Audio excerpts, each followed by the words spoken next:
राज्यामध्ये सध्या मराठा आरक्षणाचा मुद्दा चांगला चर्चेत आलेला पाहायला मिळतोय। मराठा आरक्षणाचं आंदोलन दिवसेंदिवस पेट घेते की काय असा प्रश्न निर्माण झालेला पाहायला मिळतोय। एकीकडे जालन्याच्या अंतरवली सराटीमध्ये मनोज जरांगे पाटील आज 8वा दिवस आहे त्यांचा उपोषणाचा।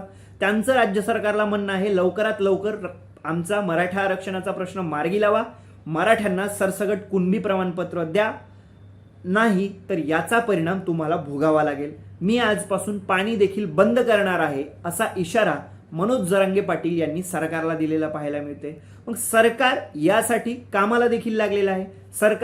राज्य सरकारने मुख्यमंत्र्यांनी सर्वपक्षीय बैठक देखील बोलावली आहे। यामध्ये सर्व पक्षांचे नेते, मंत्री, आमदार, खासदार हे हजेरी लावणार आहेत आणि यावर मराठा आरक्षणासाठी काही तोडगा निघतोय का याची चर्चा देखील केली जाणार आहे।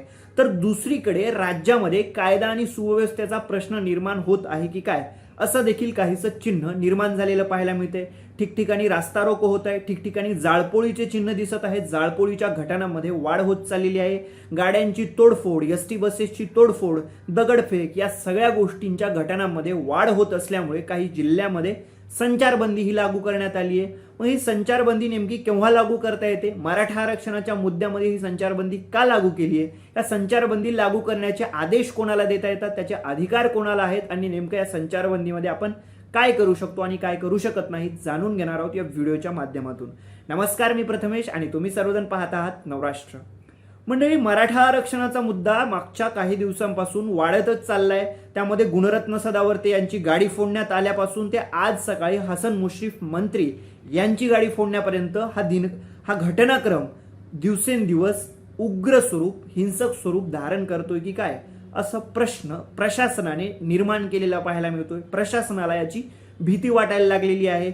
मग नांदेडमध्ये पोलीस अधिकारी श्रीकृष्ण कोकाटे यांच्यावर हल्ला झालेला असेल किंवा प्रकाश सोळंके जे आमदार आहेत राष्ट्रवादीच्या अजित पवार गटाचे, त्यांच्या घराची जाळपोळ झाली।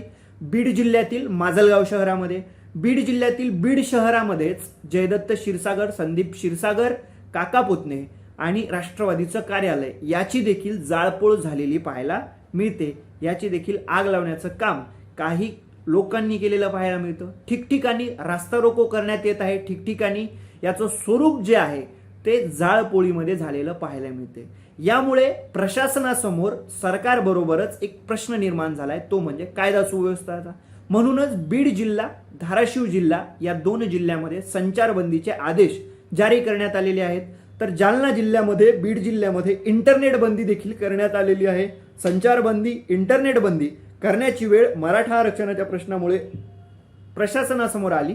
त्याचं कारण म्हणजे कायदा, शांतता, सुव्यवस्थेचा प्रश्न निर्माण झालाय असं प्रशासनाचं म्हणणं आहे। मग संचारबंदी नेमकी म्हणजे काय? तर संचारबंदी म्हणजे एक किंवा अधिक त्यापेक्षा जास्त लोक एकत्र येणं, कायदा सुव्यवस्थेचा प्रश्न निर्माण करणं, त्यांनी येऊन रॅली किंवा काही करणं, म्हणजे यावर सगळ्यावर प्रतिबंध घालणं म्हणजे संचारबंदी होय।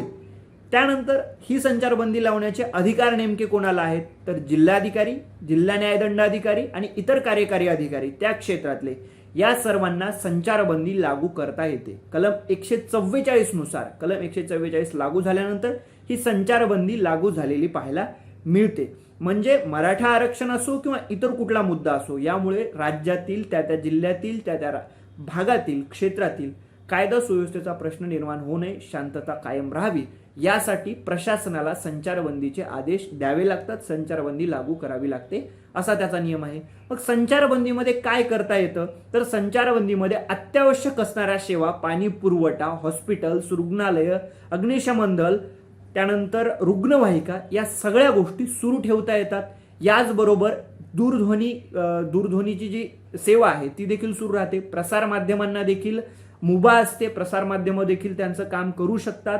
हॉस्पिटल, दवाखाने हे देखील सुरू राहू शकतात। एवढंच नाही तर अन्नधान्य, अत्यावश्यक ज्या जीवनावश्यक गोष्टी आहेत त्या देखील सुरू राहू शकतात।